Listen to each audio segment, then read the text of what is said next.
1500 anni fa tutti sapevano che la Terra era al centro dell'universo, 500 anni fa tutti sapevano che era piatta e 15 minuti fa voi sapevate che Men in Black era solo un film di fantascienza. Se pensate che Men in Black sia una leggera commedia di fantascienza, allora questa analisi è per voi. Il primo film della saga è la prova che la realtà è una costruzione fragile, un racconto che accettiamo per pura comodità. Oggi analizziamo insieme come questo film agisca su di noi esattamente come un neorealizzatore. Ci spinge a ridere di segreti millenari per convincerci che siano solo fantasie. È la dimostrazione che il cinema è lo strumento perfetto per rivelare la verità e contemporaneamente renderla del tutto innocua ai nostri occhi. Bentornati su Cinecinzia, dove ogni settimana vi svelo i dettagli, i segreti e gli indizi nascosti dei film più iconici. Prima di cominciare questo viaggio vi ricordo che se vi piacciono i miei video l'unica cosa che dovete fare per continuare a vederne altri è iscrivervi al mio canale e lasciare fino a 3 volte i vostri punti hype. Sigla!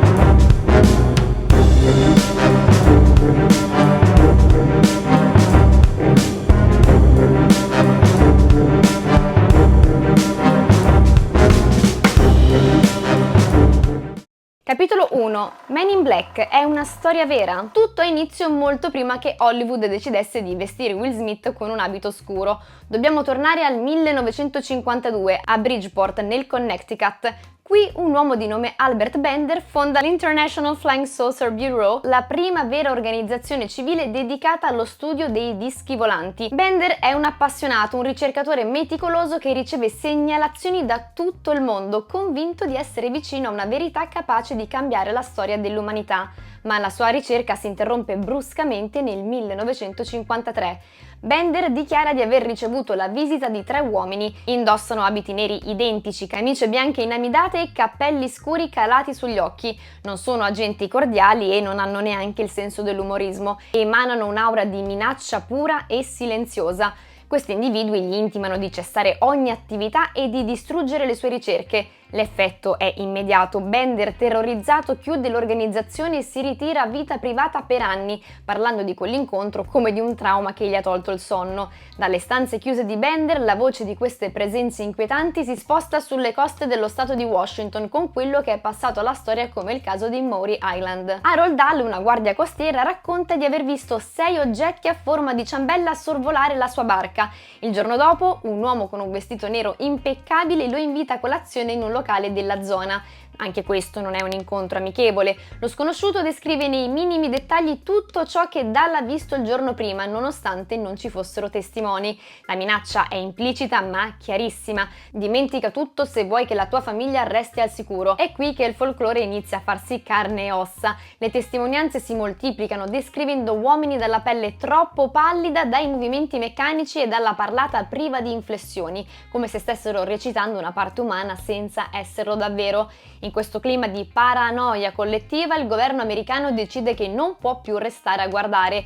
Nasce il progetto Blue Book, un'indagine ufficiale dell'Air Force durata quasi 20 anni con lo scopo di analizzare migliaia di avvistamenti UFO. Ma mentre l'opinione pubblica osserva i dati ufficiali, nell'ombra si consolida l'idea che esista un secondo livello di sicurezza, una forza d'élite autorizzata a usare ogni mezzo per proteggere il segreto. La verità diventa una questione di controllo e la segretezza l'unica moneta di scambio accettabile. Mentre il folklore accumula polvere negli archivi dell'Air Force, negli anni 80 un autore di fumetti, Lowell Cunningham, decide che quell'ombra è il materiale perfetto per una storia. Camminando con un amico e vedendo un'auto nera passare, immagina che dentro ci siano i guardiani di qualcosa di molto più grande e minaccioso. Nasce così il fumetto di Men in Black, ma con un tono decisamente più oscuro. Nel materiale originale gli agenti usano la violenza e il lavaggio del cervello per mantenere l'ordine su qualsiasi cosa, dal paranormale ai demoni. L'idea arriva sulla scrivania dei produttori Walter Parkes e Laurie MacDonald, che intuiscono subito il potenziale della storia, ma capiscono che per farla funzionare sul grande schermo Serve un cambio di prospettiva radicale, non vogliono un thriller cupo sulla cospirazione, ma una pellicola che riesca a rendere il mistero accessibile. Decidono così di affidare la regia a Barry Sonnenfeld, che aveva già dimostrato con la famiglia Addams di saper maneggiare l'insolito con un'ironia tagliente. Il regista prende quel mito spaventoso nato con Albert Bender e lo rende una commedia. Questa scelta di trasformare il mito in una commedia burocratica porta con sé un'estetica ben definita, il retrofuturismo. Se osservate bene, la sede dei MIB è un luogo sospeso nel tempo, congelato negli anni 60. Le linee curve dei mobili, i monitor enormi, le divise minimaliste e l'architettura dei tunnel richiamano l'epoca d'oro dell'esplorazione spaziale. Questo design conferma che l'organizzazione è figlia della paranoia della guerra fredda, il momento esatto in cui l'umanità ha iniziato a guardare il cielo con timore. Mantenere quell'estetica crea un contrasto fortissimo. Mentre fuori il mondo corre verso il digitale, dentro la base dei MIB la verità è custodita da una tecnologia analogica e solida. È il segnale che la realtà quotidiana è solo una facciata moderna, mentre le redini del mondo restano nelle mani di chi ha assistito ai primi contatti decenni fa. Hollywood prende così un mito oscuro e lo ribalta completamente. Le figure inquietanti che terrorizzavano Albert Bender diventano burocrati cosmici, impiegati statali che affrontano l'incredibile con la stessa rassegnazione di chi timbra un cartellino. Questa è la mossa finale. Trasformare il mostruoso in ordinaria amministrazione è il modo più efficace per convincerci che l'impossibile sia solo un altro aspetto della routine. A fronte di un budget di 90 milioni di dollari, Men in Black ne incassò quasi 590 milioni, diventando uno dei maggiori successi commerciali della storia del cinema. Questo trionfo al botteghino dimostra quanto il pubblico fosse affamato di questa nuova prospettiva. La capacità di ridere delle proprie paure più profonde ha trasformato un fenomeno di nicchia in un pilastro della cultura di massa. Men in Black ha ufficialmente sdoganato l'ignoto, rendendolo parte integrante del nostro immaginario collettivo. Capitolo 2. Nel nostro mondo ci sono già gli alieni? Se pensiamo ai grandi film di fantascienza, quasi tutti immaginano il giorno in cui gli alieni arriveranno sulla Terra.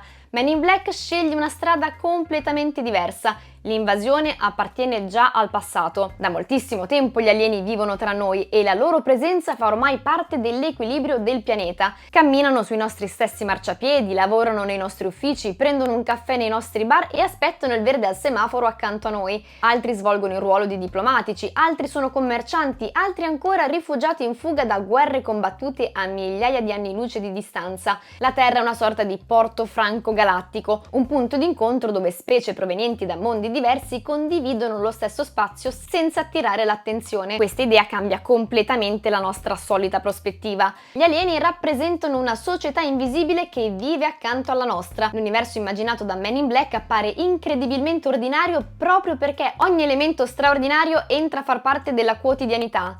Anche la scelta di ambientare tutto a New York assume un significato. Da oltre un secolo la città rappresenta uno dei simboli più forti dell'incontro tra culture diverse. Milioni di persone sono passate da Ellie Island per costruirsi una nuova vita e nel film quello stesso ruolo viene esteso all'intero universo. New York diventa il luogo in cui civiltà completamente diverse imparano a convivere, trasformandosi nella capitale cosmopolita della galassia. Da questa prospettiva anche gli esseri umani assumono un ruolo completamente diverso. Per secoli ci siamo raccontati come il centro dell'universo, la specie più importante e il punto di riferimento di ogni civiltà extraterrestre. In Men in Black la Terra è uno dei tanti pianeti abitati, una tappa lungo rotte commerciali, diplomatiche e migratorie che attraversano la galassia. Gli esseri umani diventano semplicemente una delle tante specie esistenti, ancora troppo giovani per comprendere davvero quanto sia grande l'universo. L'umanità perde il ruolo di protagonista assoluta e diventa una piccola parte di un ecosistema immensamente più vasto, in cui ogni pianeta rappresenta soltanto un tassello di una realtà molto più grande. Secondo me è proprio questa prospettiva a rendere Men in Black ancora così moderno. Invece di chiedersi se siamo soli nell'universo, il film dà per scontato che non lo siamo mai stati. Ma allora, perché nessuno nota gli alieni? La risposta è quasi filosofica. Le persone vedono solo ciò che sono preparate a vedere. Siamo così concentrati sulle nostre piccole vite, sui nostri problemi quotidiani e sui nostri schermi da ignorare sistematicamente tutto ciò che esce dai canoni della normalità. Se un passante ha tre occhi o la pelle squamosa, il nostro cervello preferisce catalogarlo come un effetto ottico o un individuo eccentrico piuttosto che ammettere l'esistenza di una vita extraterrestre. Questa cecità selettiva è lo strumento più potente nelle mani dei MIB. Gli agenti sanno bene che per mantenere il segreto basta alimentare la nostra distrazione e la nostra naturale inclinazione a ignorare l'assurdo. Siamo noi stessi i migliori complici del nostro isolamento cosmico. Pensiamo a quando l'agente K spiega al giovane Jay perché il mondo non deve sapere della presenza aliena. Lui dice: una persona è matura, la gente è un animale ottuso, pauroso e pericoloso, lo sai anche tu. In queste poche parole si racchiude la psicologia delle masse di Gustave Le Bon.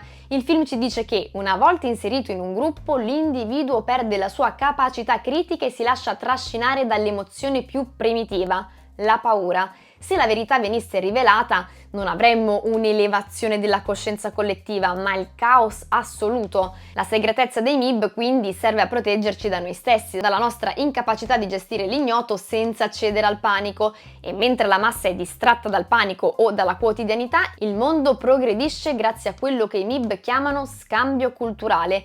Il film gioca con una teoria molto diffusa nel mondo dell'ufologia, l'idea che i grandi balzi tecnologici dell'umanità siano in realtà frutto di tecnologia aliena recuperata. I software, i microchip, i laser. Nulla di tutto questo sarebbe farina del nostro sacco, ma piccoli regali o ritrovamenti derivati dalla convivenza con i visitatori. È una prospettiva che ridimensiona il genio umano, rendendoci una specie che impara a correre solo perché qualcuno ci ha mostrato come allacciarci le scarpe. Il progresso in Men in Black è quindi il risultato di una diplomazia silenziosa tra le stelle. Tutto questo equilibrio viene messo a rischio da Edgar la piattola, il parassita che indossa letteralmente una pelle umana. Edgar è la metafora perfetta dell'identità rubata e dell'imitazione maldestra. Cerca di passare per uno di noi, ma è goffo, la sua pelle si decompone e ha un'ossessione infantile per lo zucchero e l'acqua. Rappresenta l'intruso che non vuole integrarsi, ma consumare. La sua presenza ci ricorda che, per quanto la convivenza possa essere pacifica, esiste sempre un elemento che può inclinare la facciata della nostra realtà. Edgar è il promemoria che, sotto la superficie della nostra normalità, a volte si nasconde qualcosa di mostruoso che sta solo aspettando il momento giusto per uscire allo scoperto. Capitolo 3. Il neuralizzatore, la più grande invenzione del film. Il neuralizzatore è molto più di un semplice espediente narrativo per risolvere i buchi di trama o giustificare il segreto dei MIB. È l'arma definitiva perché agisce sull'unica cosa che definisce la nostra realtà: la memoria. Nel film questo piccolo oggetto argentato serve a cancellare i ricordi di incontri ravvicinati, ma la sua esistenza risponde a una necessità molto più profonda della semplice sicurezza nazionale. Esiste perché la stabilità del mondo poggia sulla nostra capacità di dimenticare. Il neuralizzatore serve a mantenere intatta l'architettura della nostra società. Senza di esso ogni cittadino vivrebbe in uno stato di shock permanente, rendendo impossibile la prosecuzione della vita, del lavoro e dei legami sociali. È lo strumento che permette ai MIB di gestire l'ordine pubblico senza l'uso della forza bruta. Invece di reprimere la popolazione, ne resettano la percezione, dimostrando che il controllo totale non passa attraverso ciò che ci viene imposto, ma attraverso ciò che viene rimosso. Il neuralizzatore solleva una questione etica fondamentale. Chi possiede il diritto di stabilire quale sia la verità ufficiale? In Men in Black gli agenti agiscono come editori della nostra memoria collettiva, decidono quali eventi debbano restare impressi nei libri di storia e quali invece debbano svanire nel lampo di una luce rossa. Questo potere trasforma i MIB nel braccio armato della propaganda più invisibile e assoluta. La costruzione della realtà, nel film come nella vita reale, dipende interamente dalla gestione dell'informazione. Quando i ricordi vengono manipolati, la società perde la capacità di imparare dal passato e diventa malleabile, pronta ad accettare una nuova narrazione preconfezionata. Gli agenti sostituiscono il trauma con storie rassicuranti e banali, una fuga di gas, il riflesso di Venere, un'esposizione meteorologica. È la dimostrazione che la stabilità sociale spesso preferisce una bugia confortevole a una verità sconvolgente. Chi detiene il neuralizzatore detiene il controllo sul futuro perché controlla ciò che la massa crede sia accaduto ieri. E anche in questo film, incredibile ma vero, ritorna il riferimento a 1984. Se ci riflettiamo, il lampo del neuralizzatore è la versione fantascientifica del Grande Fratello di Orwell. Non serve cambiare il passato nei libri di storia se puoi cancellarlo direttamente dai neuroni dei cittadini. È il controllo totale sulla memoria storica. Nel film la libertà di pensiero è un'illusione se non abbiamo il controllo sui nostri ricordi. Chi preme quel pulsante ha il potere divino di decidere cosa cosa è reale e cosa invece è solo un sogno, rendendo la verità non più un fatto oggettivo ma una concessione governativa. Il neuralizzatore quindi ci insegna che la nostra civiltà non è tenuta insieme da leggi fisiche o biologiche, ma da una serie di storie a cui tutti abbiamo deciso di credere. In Men in Black la realtà è una costruzione fragile, un velo sottile che nasconde un caos inimmaginabile. La conoscenza, diciamocelo, non sempre rende liberi. A volte può essere il veleno che distrugge una società. Provate a immaginare se così all'improvviso il velo venisse squarciato per tutti. La consapevolezza che non siamo più soli, che siamo osservati e che la nostra tecnologia è solo un prestito porterebbe al collasso istantaneo di ogni sistema religioso, politico ed economico. La verità assoluta in questo contesto agisce come un'arma di distruzione di massa. I MIB quindi proteggono la nostra capacità di dare un senso al mondo, ci permettono di continuare a credere nella nostra narrazione condivisa perché sanno che senza quella finzione l'umanità non avrebbe le strutture psicologiche per sopravvivere alla vastità e all'indifferenza del cosmo. Se guardiamo oltre la tecnologia aliena, il neuralizzatore è la metafora perfetta di come funziona il nostro cervello. La psicologia ci insegna che non siamo registratori fedeli della realtà, ma narratori poco affidabili. Il nostro cervello infatti attua costantemente una sorta di neuralizzazione naturale attraverso i bias cognitivi e la memoria selettiva. Per poter funzionare ed evitare il sovraccarico, la nostra mente deve continuamente filtrare, distorcere o rimuovere informazioni. Il lampo argentato dei MIB rappresenta quel meccanismo di rimozione del trauma che scatta dopo un evento scioccante. Proprio come il neuralizzatore cancella l'orrore di un mostro intergalattico per sostituirlo con un ricordo banale, il nostro inconscio spesso seppellisce i ricordi dolorosi per permetterci di sopravvivere e andare avanti. Dimenticare non è un difetto della nostra biologia, ma una funzione vitale. Se ricordassimo ogni singolo dettaglio, ogni dolore e ogni rumore della nostra vita, impazziremmo. Il neuralizzatore non fa altro che rendere meccanico e istantaneo un processo che in realtà noi eseguiamo ogni giorno per proteggere la nostra salute mentale. Se pensate che questo strumento sia solo un'invenzione cinematografica, guardate come funzionano i media moderni. Oggi viviamo immersi in un lampo continuo e accecante di informazioni che produce lo stesso identico effetto, la cancellazione della memoria a breve termine. Il ciclo delle notizie, con il suo ritmo frenetico, agisce come un neuralizzatore sociale. Un evento che oggi sembra sconvolgente e capace di cambiare il mondo, viene letteralmente neuralizzato domani da una nuova breaking news, facendoci dimenticare tutto ciò che abbiamo provato solo 24 ore prima. Siamo sottoposti a un sovraccarico informativo che satura la nostra capacità di attenzione, rendendo l'opinione pubblica estremamente malleabile e priva di memoria storica. Non c'è bisogno di un raggio di luce se la velocità del consumo mediatico resetta i nostri ricordi ogni mattina. In questo senso siamo tutti costantemente neuralizzati. Viviamo in un eterno presente dove la verità di ieri svanisce per lasciare spazio alla narrazione di oggi. Il vero segreto dei MIB è nascosto nella nostra incapacità di tenere traccia della realtà in un mondo che ci spinge continuamente a guardare altrove. Capitolo 4. Il sacrificio dell'io. L'alchimia tra Jay e K non è solo una scelta di casting azzeccata tra il carisma di Will Smith e la faccia di pietra di Tommy Lee Jones. È lo scontro tra due filosofie di vita necessarie l'una all'altra. Jay rappresenta la curiosità, l'emozione e il cambiamento. È l'elemento di disturbo che entra in un sistema stagnante. Nonostante si trovi davanti a creature assurde, Jay non smette mai di provare meraviglia o disgusto e di reagire in modo istintivo. È il promemoria vivente che la nostra umanità risiede nella capacità di restare sorpresi. Per lui il mondo è un luogo incredibile da esplorare. Dall'altra parte abbiamo K, l'incarnazione dell'ordine, dell'esperienza e del controllo. K ha rinunciato alla sorpresa per far posto alla competenza. Per lui un'astronave che si schianta è solo un mucchio di scartoffie burocratiche. Il suo sguardo è quello di chi ha visto troppo e ha dovuto anestetizzare i propri sentimenti per non soccombere al peso della verità.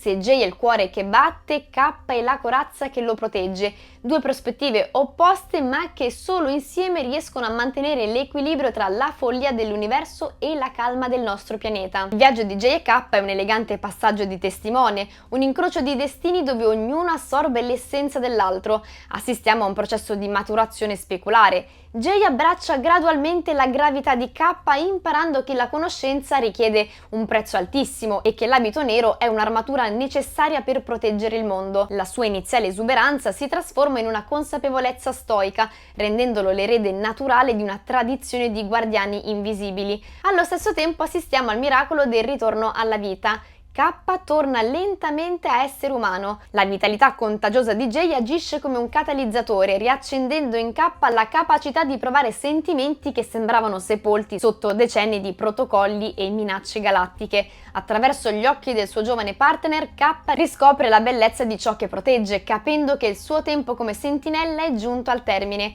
Mentre il giovane impara la disciplina del dovere, il veterano ritrova il coraggio di desiderare una vita normale. Questa danza di influenze reciproche prepara il terreno per la loro separazione finale, rendendo il loro legame unico e profondo. Entrare a far parte dei Men in Black è un atto di devozione assoluta che richiede il sacrificio totale dell'individuo. È un rituale di cancellazione dove l'aspirante agente sceglie di abitare il silenzio. Rinunciare al proprio passato significa recidere ogni legame con la storia che ci ha generato. Ogni fotografia, ogni ricordo di infanzia e ogni legame affettivo vengono archiviati per sempre, lasciando spazio a una tabula rasa su cui scrivere una nuova invisibile missione. Questo processo culmina nella rinuncia al proprio nome, l'etichetta più profonda della nostra identità. Sostituire il proprio nome con una singola lettera dell'alfabeto trasforma l'uomo in una funzione, un ingranaggio perfetto all'interno di un meccanismo cosmico. È la rinuncia definitiva all'ego. Un Men in Black accetta di operare nell'ombra, consapevole che i suoi successi rimarranno ignoti e che la sua esistenza non verrà mai celebrata. Indossare quella divisa significa diventare un fantasma che cammina tra la folla, un guardiano che trova la propria realizzazione non nel riconoscimento altrui, ma nella consapevolezza di essere l'unica barriera tra la civiltà e l'ignoto. Il finale di K è un emozionante esempio di narrazione circolare, dove il neorealizzatore diventa uno strumento di rinascita. Quando K chiede a Jay di cancellare i suoi ricordi, sta compiendo l'ultimo atto di coraggio: voler morire come leggenda per poter rinascere come uomo. In quel preciso istante l'agente K smette di esistere, svanendo nel lampo di luce che lui stesso ha usato migliaia di volte sugli altri. È un paradosso molto poetico. L'unico modo per recuperare la propria vita è dimenticare di averla mai dedicata alla salvezza del mondo. Questa morte simbolica permette a Kevin Brown di tornare a vivere. I decenni passati a guardare le stelle con sospetto vengono cancellati, lasciando il posto a una ritrovata innocenza. La scena del giornale in cui K si ricongiunge alla donna che ha amato in silenzio per 30 anni è la prova che l'amore è un'energia che sopravvive persino alla manipolazione della memoria. K ci insegna che il sacrificio più grande non è dare la vita in battaglia, ma avere il coraggio di abbandonare il potere e la conoscenza assoluta per tornare a godere della semplicità di una vita normale. Esiste un limite oltre il quale la mente umana non può spingersi senza spezzarsi, e il destino di K ci mostra esattamente questo confine. Il costo psicologico della verità è un fardello che consuma l'anima. Vivere sapendo che la realtà è una fragile messa in scena richiede una forza titanica che alla lunga prosciuga ogni briciolo di umanità. La figura del Man in Black richiama il mito di Atlante, condannato a reggere il peso del cielo sulle proprie spalle, un compito nobile sicuramente, ma che preclude la possibilità di vivere davvero la vita che si sta proteggendo. Filosoficamente questo limite ci riporta al concetto di Nietzsche sull'abisso. Se guardi a lungo nell'abisso, l'abisso guarderà dentro di te. Gli agenti sono costantemente affacciati sull'abisso del cosmo e dell'alieno, e per non diventare essi stessi parte di quel vuoto devono a un certo punto ritirarsi.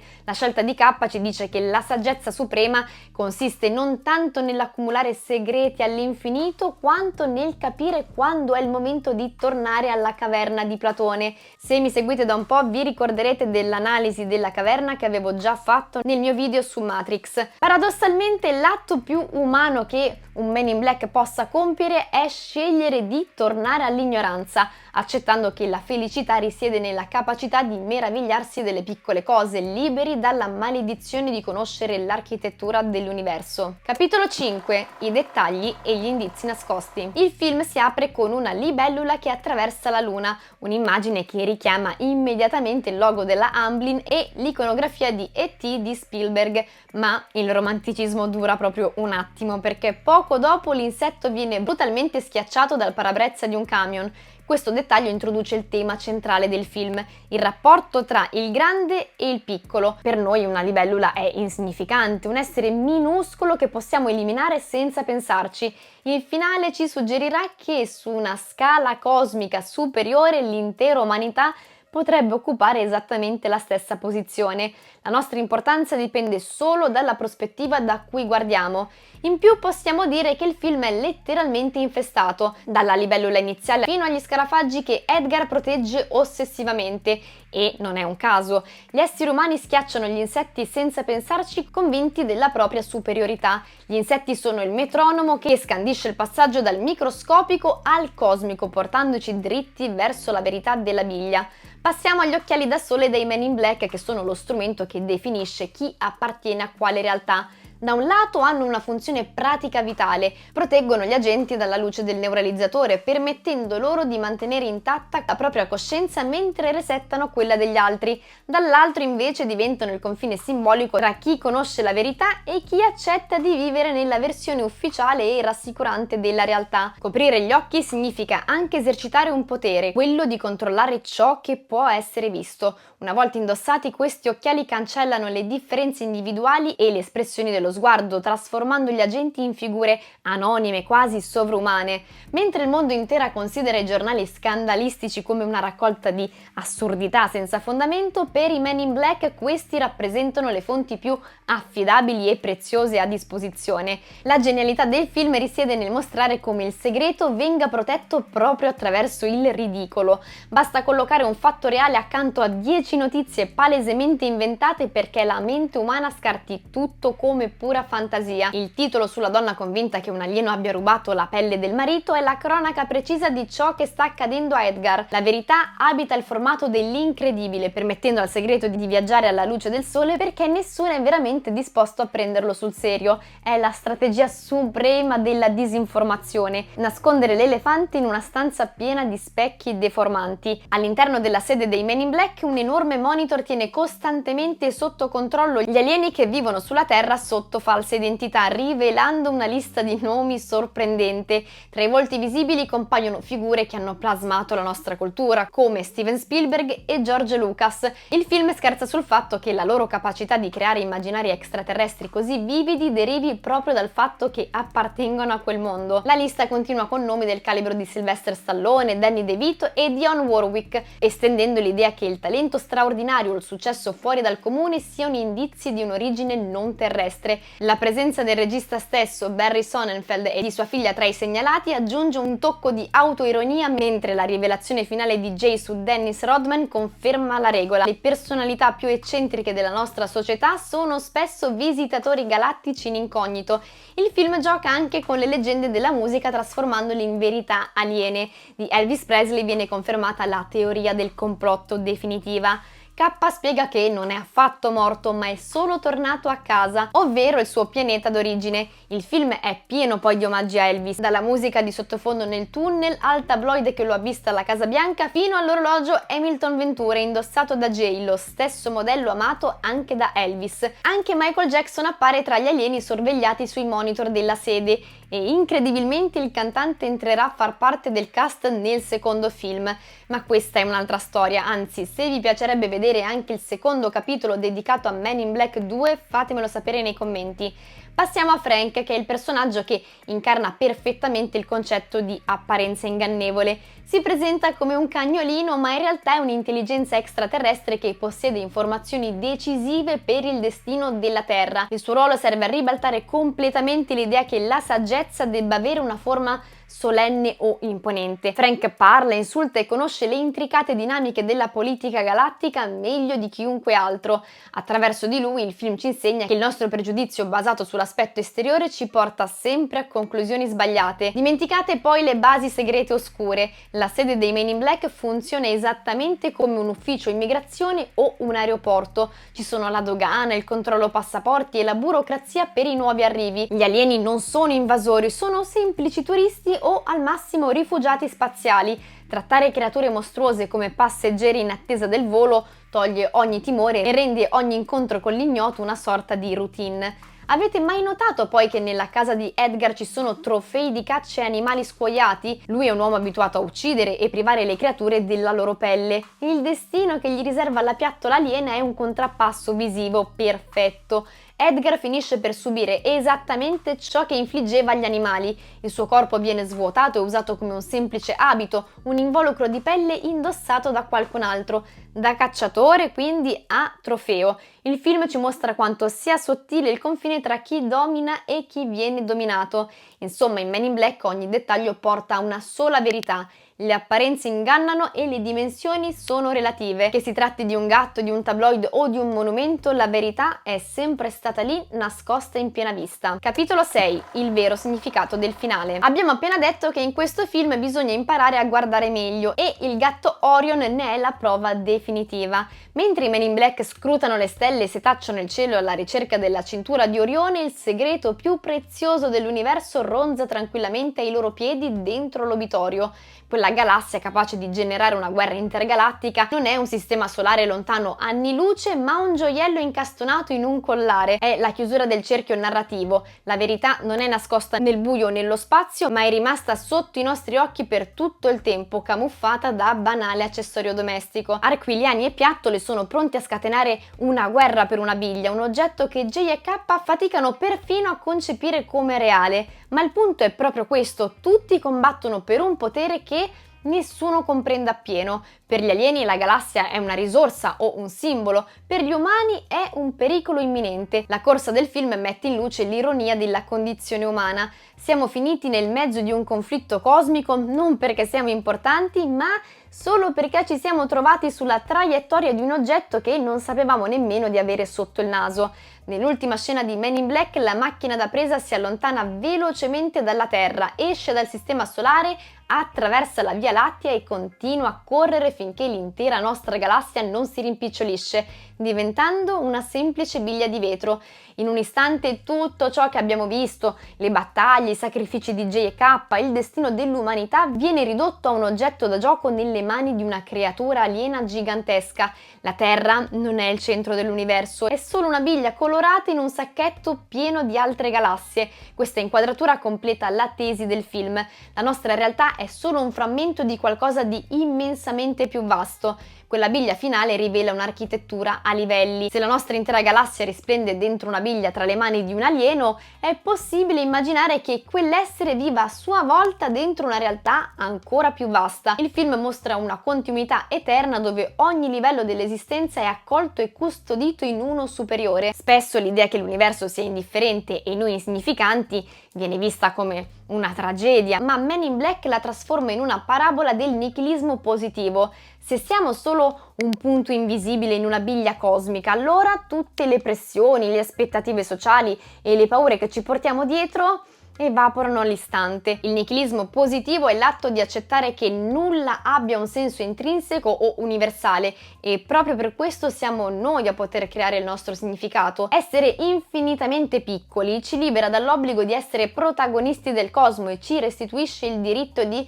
goderci la bellezza del momento. Come dice K a J, c'è sempre un incrociatore da battaglia pronto a distruggere il pianeta. Se la fine è sempre possibile e noi siamo così minuscoli, l'unica cosa che conta davvero è come scegliamo di vivere il tempo che abbiamo qui nella nostra piccola biglia. Il bello è che oggi Men in Black parla di un mondo molto diverso da quello del 1997. All'epoca parlare di UFO significava quasi automaticamente parlare di complotti. Oggi il dibattito è cambiato. Prima di tutto la parola UFO è stata quasi abbandonata dalle istituzioni. Oggi si usa UAP, acronimo di Unidentified Anomalous Phenomena, cioè fenomeni anomali non identificati.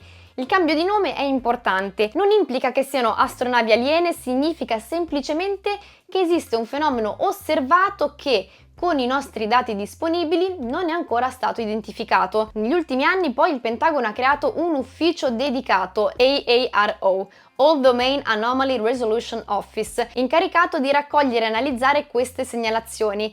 Anche la NASA ha avviato uno studio indipendente, insistendo però su un punto fondamentale. Ad oggi non esiste alcuna prova verificata che colleghi gli UAP a una civiltà extraterrestre. La maggior parte dei casi trova una spiegazione convenzionale quando sono disponibili dati sufficienti. Altri rimangono semplicemente non identificati, che però è molto diverso da dire alieni. Nel 2026 il tema è tornato al centro dell'attenzione anche politica. Donald Trump ha dichiarato di voler rendere pubblici più documenti governativi sugli UAP e ha detto di non sapere se gli alieni esistono davvero, ma di voler comunque favorire una maggior trasparenza. Da quella direttiva sono effettivamente arrivati nuovi documenti e nuovi filmati, ma nessuno contiene la prova definitiva dell'esistenza di una civiltà extraterrestre. Forse ci aspettiamo che la prova arrivi proprio come nei film, un'astronave sopra New York, un messaggio alla Casa Bianca, un alieno davanti alle telecamere. La scienza però funziona in modo completamente diverso. Una scoperta di questa portata richiederebbe dati ripetibili, misurazioni indipendenti, prove fisiche e verifiche da parte della comunità scientifica. Un singolo video sfocato o una testimonianza, per quanto affascinanti, non basterebbero mai. Men in Black è stato quasi profetico in questo senso, perché il film non parla davvero degli alieni, parla del rapporto che abbiamo con l'ignoto. Da una parte c'è la tentazione di credere che ogni luce nel cielo sia una navicella spaziale, dall'altra c'è quella di liquidare qualsiasi anomalia come qualcosa di banale senza nemmeno osservarla. Il film prende in giro entrambe le posizioni. La sua risposta è molto più elegante: continuare a guardare con curiosità ma anche con spirito critico. Forse un giorno avremo davvero una prova dell'esistenza di una civiltà extraterrestre, oppure scopriremo che molti di questi fenomeni hanno spiegazioni completamente terrestri. Oggi semplicemente non lo sappiamo. Per concludere, il neuralizzatore più potente non è quello che cancella i ricordi con un lampo di luce, è quello che ci convince di aver già capito tutto, che sia credendo ciecamente a ogni teoria o rifiutando qualsiasi domanda ancora aperta, perché in fondo la differenza tra un grande scienziato e un grande esploratore è la stessa che distingue Jay da tutti gli altri candidati del test iniziale: la capacità di osservare il mondo senza lasciare che prima ancora degli occhi siano i propri pregiudizi a decidere che cosa si sta guardando. Bene amici, siamo arrivati anche alla fine di questo video. Se siete rimasti qui con me, oltre che a ringraziarvi di cuore naturalmente, vi chiedo di farmelo sapere nei commenti mettendo l'emoticon dell'alieno. Prima di chiudere il video controllate di esservi iscritti al canale e noi ci vediamo la settimana prossima sempre qui su Cinecinzia per smontare un nuovo film scena per scena.